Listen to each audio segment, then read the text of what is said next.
Shalom. Tuhan kita adalah Tuhan yang baik. Firman Tuhan berkata, God is love, Allah adalah kasih. Dan juga dikatakan bahwa Ia membuat segala sesuatu menjadi indah pada waktunya. He makes all things beautiful in its time. Karena itu kita bisa berkata, God is good all the time. Tuhan selalu baik setiap saat. Dan Dia adalah gembala kita, gembala yang baik. Saya mau ajak kita sama-sama membaca kembali, merenungkannya ayat demi ayat dari Mazmur 23, salah satu Mazmur yang terkenal yang ditulis oleh Daud. Kalau kita sering baca, renungkan, dengan sendirinya Mazmur ini bukan hanya menjadi kita hafal, tapi lebih dari itu, ya, itu menjadi satu pegangan, renungan, menjadi makanan rohani buat kita, ya. Ada banyak lagu dari Mazmur 23 ini, tapi saya mau ajak kita nyanyi dari satu lagu. Tidak semua bagian ayat dari firman ini, dari Mazmur 23 ini dipakai, tapi lagu ini cukup bagus, ya. Engkau gembala yang baik, Kau menuntun hidupku dan bawaku ke air tenang, menyegarkan jiwaku. Sekalipun ku berjalan dalam lembah kekelaman,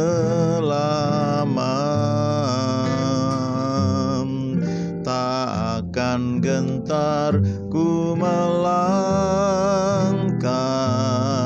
sebab Engkau besertaku.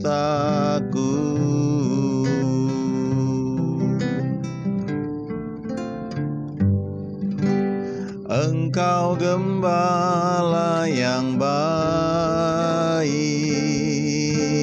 Kau menuntun hidupku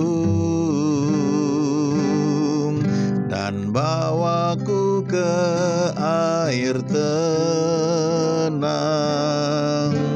menyegarkan jiwaku. Sekalipun ku berjalan dalam lembah kekelaman, tak akan gentar ku melangkah, sebab Engkau besertaku. Sekalipun ku berjalan dalam lembah kekelaman,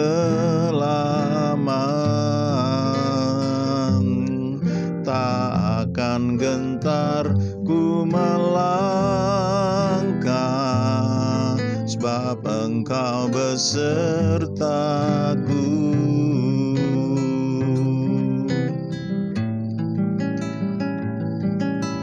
Engkau gembala yang baik, Kau menuntun hidupku dan bawaku ke air tenang, menyegarkan jiwaku. Sekalipun ku berjalan dalam lembah kekelaman, tak akan gentar ku melangkah, sebab Engkau besertaku. Sekalipun ku berjalan dalam lembah kekelaman,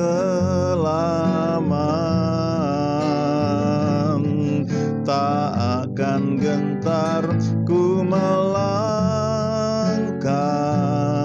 sebab Engkau besertaku, sebab Engkau besertaku, sebab Engkau besertaku.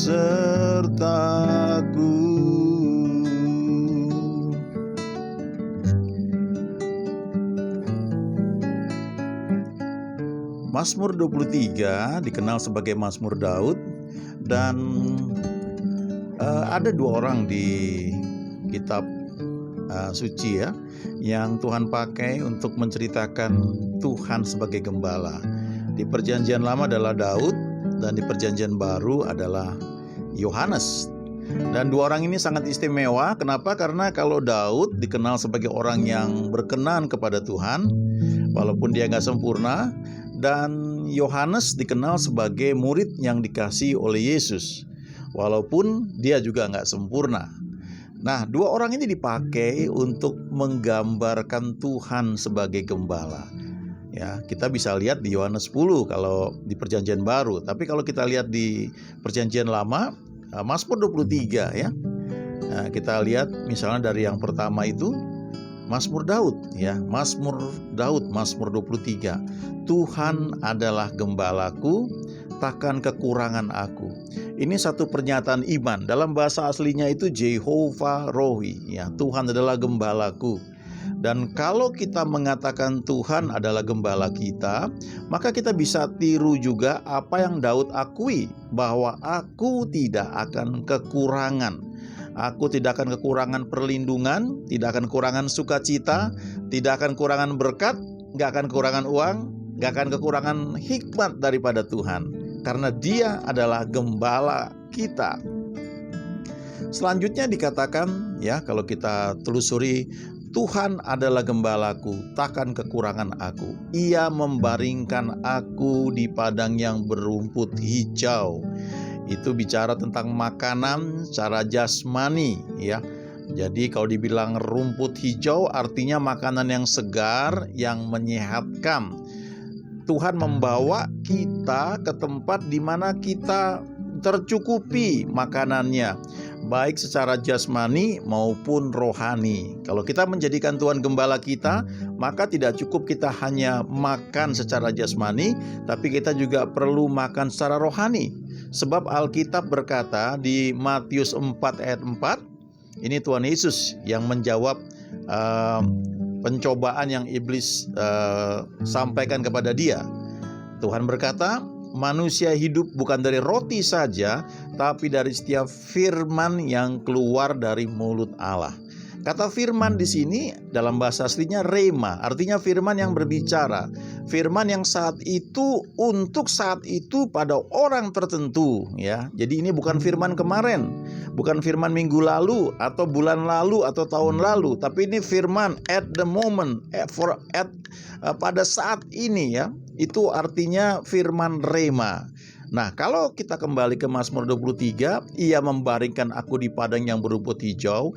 Artinya Tuhan juga memberi makanan yang fresh, yang segar, termasuk makanan rohani. Dia gembala kita. Oleh sebab itu, salah satu hal yang bisa kita pegang, kita terima dari Dia adalah tuntunan Dia kepada kita, karena Dia adalah gembala kita. Tuhan adalah gembalaku, takkan kekurangan aku. Selanjutnya, Ia membaringkan aku di padang yang berumput hijau. Ia membimbing aku ke air yang tenang. Nah, ini luar biasa juga ya. Dia membimbing aku ke air yang tenang. Ia menyegarkan jiwaku. Jadi kita bisa berkata bahwa secara materi ya, makanan minuman kita tidak kekurangan. Dia bawa kita menikmati makanan yang segar, yang menyehatkan. Di kitab Yesaya juga dikatakan, dengarkanlah aku, maka kamu akan menikmati sajian yang baik ya.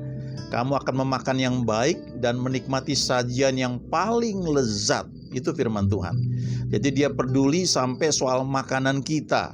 Ya, tidak hanya makanan yang baik, yang sehat buat tubuh kita, tapi juga makanan yang lezat, yang cocok, yang kita nikmati dengan lidah kita. Itu Tuhan kita. Ya, bukan sekedar makan aja, tapi makanan yang memang bisa kita nikmati. Ia membimbing aku ke air yang tenang, lalu dikatakan ia menyegarkan jiwaku. Kenapa jiwa ini perlu disegarkan? Dalam bahasa aslinya itu dipakai kata diterjemahkan dalam bahasa Inggris, ia memulihkan jiwaku, ya. Ia memulihkan jiwaku. He restores my soul, ya. Kenapa perlu dipulihkan? Karena jiwa manusia ini sangat labil, ya. Sangat mudah berubah. Kalau kita bergaul dengan orang yang suka marah, maka kita akan cepat atau lambat kita akan ikut gampang marah. Karena itu di level jiwa mudah sekali berubah, ya, labil di jiwa ini. Kalau kita berkumpul dengan orang-orang yang hopeless, ya, yang tidak punya pengharapan, kita akan terus terang seperti itu juga, ya. Oleh sebab itu hati-hati pilih pergaulan kita. Kalau kita memilih dan kita berada di orang-orang yang positive thinking, apalagi orang-orang yang selalu berpikir positif sesuai dengan firman Tuhan, maka hidup kita akan dibangun, jiwa kita pun juga akan semakin baik. Nah, Alkitab berkata, ia menyegarkan jiwaku. Tapi sebelum itu dikatakan, ia memberikan aku di padang yang berumput hijau, lalu ia membimbing aku ke air yang tenang, lalu ia menyegarkan jiwaku. Kalau kita baca Alkitab, kadang-kadang ada arti-arti tersendiri, ya. Air bisa melambangkan firman Tuhan, bisa juga melambangkan Roh Kudus, ya. Jadi artinya kalau kita ambil pengertian tersebut, Tuhan membimbing aku ke air yang tenang, artinya dia bawa kita untuk merenungkan firman-Nya yang membawa kita teduh tenang. Tidak hanya itu, ia membimbing kita untuk mengenal Roh-Nya yang kudus, dan itu membuat jiwa kita dipulihkan, disegarkan. Kalau kita belajar merenungkan firman Tuhan, ya, bukan sekedar baca, bukan sekedar mengucapkannya, memperkatakannya, tapi merenungkannya, kita menikmatinya, maka kita akan sampai pada posisi keteduhan karena firman. Itu menenangkan jiwa kita, itu menyegarkan jiwa kita, itu memulihkan jiwa kita. Baru selanjutnya dikatakan, ia menuntun aku di jalan yang benar. Tuntunan Tuhan dalam hidup kita, karena Dia gembala kita, itu seharusnya jelas, nggak pernah samar-samar. Jangan pernah berpikir Tuhan tuh kalau menuntun tuh dengan penuh teka-teki, ya. Saya pribadi suka melihat beberapa orang itu suka sekali kalau dapat mimpi, lalu diartikan berbagai macam. Saya mimpi ini loh tahun lalu, bulan lalu, ya. It's okay lah, saya percaya Tuhan memberi mimpi juga. Tapi hidup kita sehari-hari tidak dituntun oleh mimpi. Kita dituntun oleh firman Tuhan, oleh kesaksian batin yang ada di hati kita. Dan itu diperoleh waktu kita banyak membaca, merenungkan firman-Nya.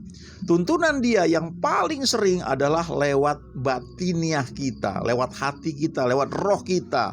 Waktu kita berjalan dan tidak ada rasa penolakan, ya, di dalam hati kita, tidak ada kehilangan damai sejahtera, maka kita bisa pastikan bahwa kita ini ada dalam jalurnya Tuhan. Tentu dengan syarat kita senantiasa suka membaca, merenungkan firman-Nya. Kita sudah lahir baru, ya. Itu membuat kita bisa tahu bahwa kita ada dalam jalur Tuhan. Walaupun mungkin otak kita bilang, ini jalannya kemana? Kita nggak mengerti. Apalagi kalau di hati kita ada nyanyian pujian, ya. Nyanyian pujian seringkali firman Tuhan yang dibuat jadi lagu, lalu muncul di hati kita. Itu seringkali tuntunan Tuhan. Jadi walaupun otak kita bilang rasanya nggak mungkin, tidak ada jalan, tapi kalau ada damai sejahtera di hati kita, kita bisa percaya bahwa Tuhan sedang menuntun kita. Ia menuntun aku di jalan yang benar oleh karena namanya.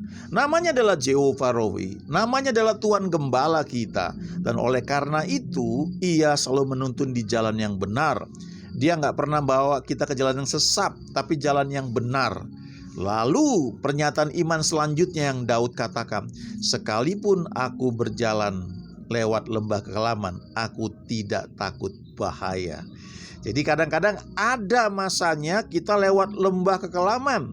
Dalam terjemahan Inggris itu The Valley of Death, ya, lembah bayang-bayang maut, terjemahan lama dari Alkitab bahasa Indonesia.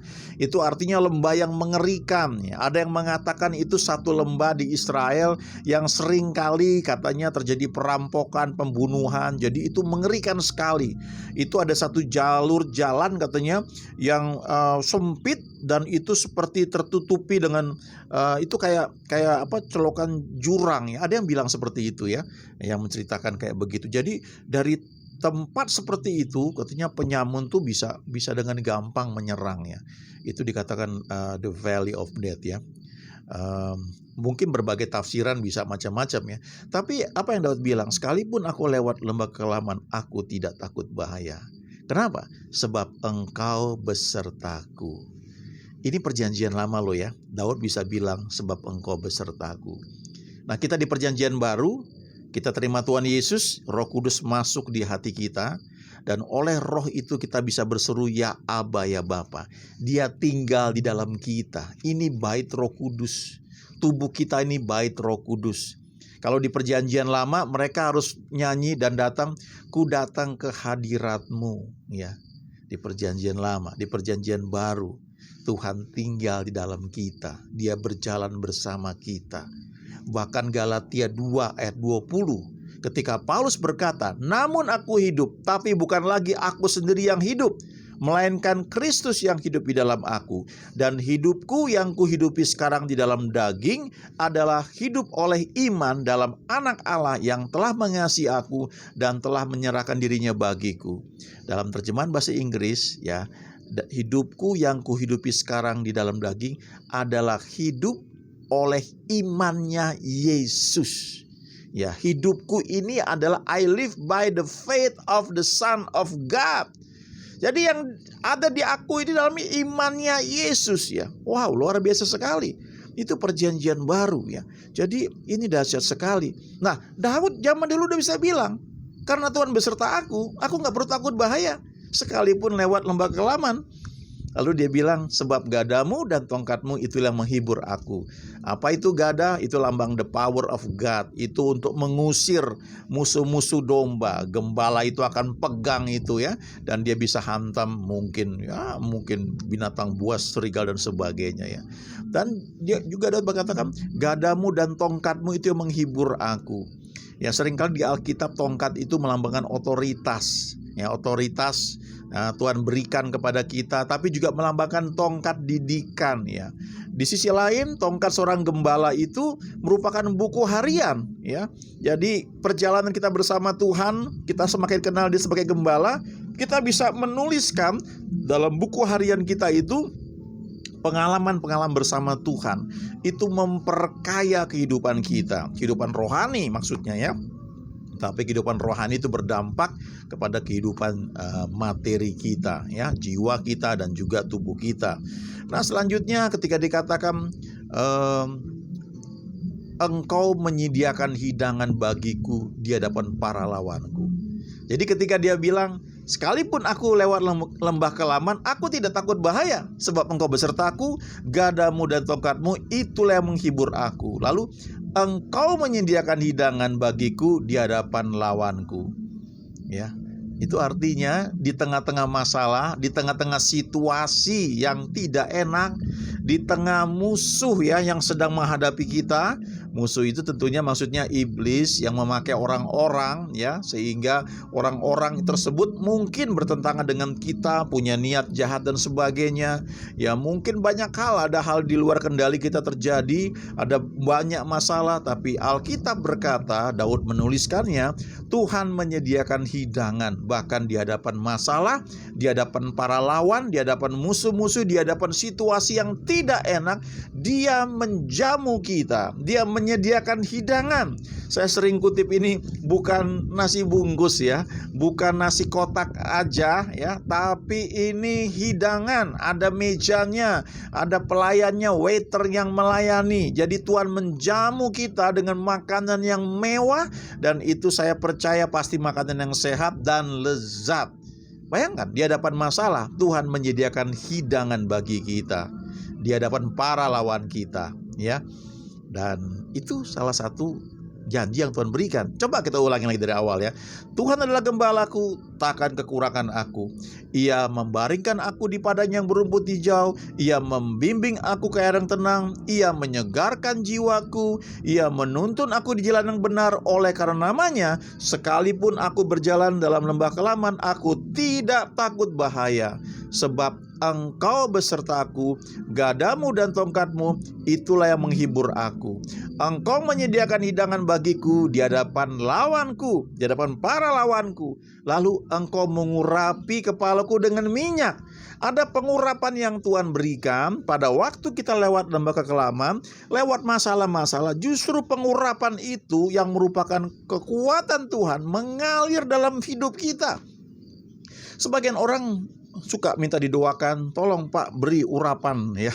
Itu memang ada ayatnya ya, tumpang tangan bisa transfer. Tapi yang kita sering kali lupa, kalaupun setelah didoakan, kita harus melalui prosesnya supaya pengurapan yang kita terima itu memang bisa berfungsi. Jadi seperti kita dilatih untuk berenang, sudah dapat teorinya, ya mesti nyemplung, mesti berenang. Kalau nggak bisa. Demikian juga pengurapan yang Tuhan berikan ya. Ada pengurapan yang itu muncul yang kita terima waktu kita lewati lembah kekelaman. Tentu lembah kekelaman yang kita lewati bukan karena kesalahan kita, tapi karena memang itu proses yang Tuhan bawa. Ada jalur ya, jalan kehidupan, sekolah kehidupan yang Tuhan tetapkan lewat jalur tersebut ya. Saya beberapa hari ini mendengarkan teaching seorang hamba Tuhan yang mengajarkan tentang godly leadership ya, kepemimpinan yang ilahi, yang baik, yang sesuai dengan firman Tuhan. Nah, dikatakan di situ bahwa pemimpin-pemimpin yang luar biasa itu muncul ketika situasi sedang ada krisis ya, ada masalah besar. Justru pemimpin itu muncul dan itu saatnya dipromosikan oleh Tuhan. Jadi jangan alergi dengan masalah, jangan alergi dengan kesulitan, asalkan itu bukan karena kesalahan kita. Kalaupun karena kesalahan kita, kita bisa berdoa minta ampun, Tuhan bisa bawa itu menjadi kebaikan buat kita. Tapi khususnya kalau itu bukan karena kesalahan kita, percayalah ada pengurapan yang Tuhan berikan di situ. Ada kekuatan yang muncul waktu kita lewat masalah yang mungkin kita nggak suka. Tapi itu lembah kekelaman yang perlu kita lalui. Dan Alkitab berkata, Daud bilang, Engkau mengurapi kepalaku dengan minyak, pialaku penuh melimpah. Ya, saya baca gembala di Israel itu ya pada zaman dulu, khususnya bagaimana cara menggembalakan. Itu ada tempat minum yang banyak sekali ya, yang memang isinya air dan waduh ya. Diceritakan di situ itu bukan hanya stok buat domba dan keperluan lainnya, tapi itu juga dibawa oleh gembala itu dan bisa cari ya di Google ya hal seperti itu yang dibilang pialaku penuh melimpah itu seperti apa. Tapi artinya begini, yang kita bisa tangkap kalau penuh melimpah itu cukup tidak hanya buat kita, tapi buat lingkungan kita. Artinya dimanapun kita berada, hidup kita ini menjadi berkat ya. Blessing yang kita terima itu memberkati lingkungan kita, memberkati orang-orang yang kenal kita, yang dekat dengan kita, keluarga kita. Bahkan Alkitab berkata di kitab Amsal, kenangan kepada orang benar mendatangkan berkat. Ya, kita hidup dalam tuntunan Tuhan, kita orang benar, orang yang hidup dalam tuntunan Tuhan. Ketika orang ingat kita, mereka dikuatkan, mereka diberkati. Sama seperti ketika kita baca Mazmur Daud, kita diberkati. Karena dia sudah menjalani bersama Tuhan, pengalaman dia itu menjadi berkat buat kita. Walaupun kita cuma baca lewat Alkitab ya. Apalagi kalau kita lihat langsung ya, saya percaya Roh Kudus bisa mengajar banyak sekali. Coba kita ulangin lagi. Tuhan gembalaku, takkan kurangan aku. Ia membaringkan aku di padang yang berumput hijau. Ia membimbing aku ke arah tenang. Ia menyegarkan jiwaku. Ia menuntun aku di jalan yang benar oleh karena namanya. Sekalipun aku berjalan dalam lembah kelaman, aku tidak takut bahaya sebab Engkau besertaku. Gadamu dan tongkatmu itulah yang menghibur aku. Engkau menyediakan hidangan bagiku di hadapan para lawanku. Engkau mengurapi kepalaku dengan minyak. Pialaku penuh melimpah. Lalu apalagi yang dia katakan? Kebajikan dan kemurahan belaka akan mengikuti aku seumur hidupku, dan aku akan diam dalam rumah Tuhan sepanjang masa. Saya kira mungkin 1-2 kali ya, saya mendengar Mazmur 23 ini dibacakan di ibadah pemakaman ya. Saya nggak bilang ini salah ya, tetap jadi berkat. Tapi ini firman untuk kita yang hidup ya. Kalau di surga nanti kita bersama Tuhan semuanya udah enak. Tapi ini Mazmur 23, ini Mazmur yang kita perlukan di dunia ini ya. Berlaku di dunia ini yang memang kita perlukan ya. Engkau gembala yang baik, Kau menuntun hidupku dan bawaku ke air tenang, menyegarkan jiwaku. Sekalipun ku berjalan dalam lembah kekelaman, tak akan gentar ku melangkah, sebab Engkau besertaku. Sekalipun ku berjalan dalam lembah kekelaman, tak akan gentar ku melangkah, sebab Engkau besertaku.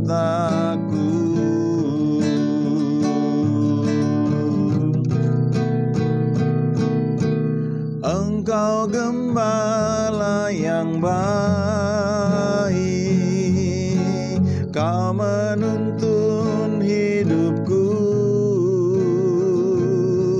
dan bawaku ke air tenang, menyegarkan jiwaku. Sekalipun ku berjalan dalam lembah kekelaman, tak akan gentar ku melangkah, sebab Engkau besertaku. Sekalipun ku berjalan dalam lembah kekelaman, tak akan gentar ku melangkah, sebab Engkau besertaku. Sebab Engkau besertaku. Sebab Engkau besertaku. Kau gembala yang baik dalam hidup kami. Engkau selalu membuat segala sesuatu menjadi indah pada waktunya masing-masing. Engkau adalah kasih, God is love. Oleh karena itu kami boleh percaya, God is good all the time. Terima kasih Tuhan. Dalam nama Yesus kami berdoa, amin.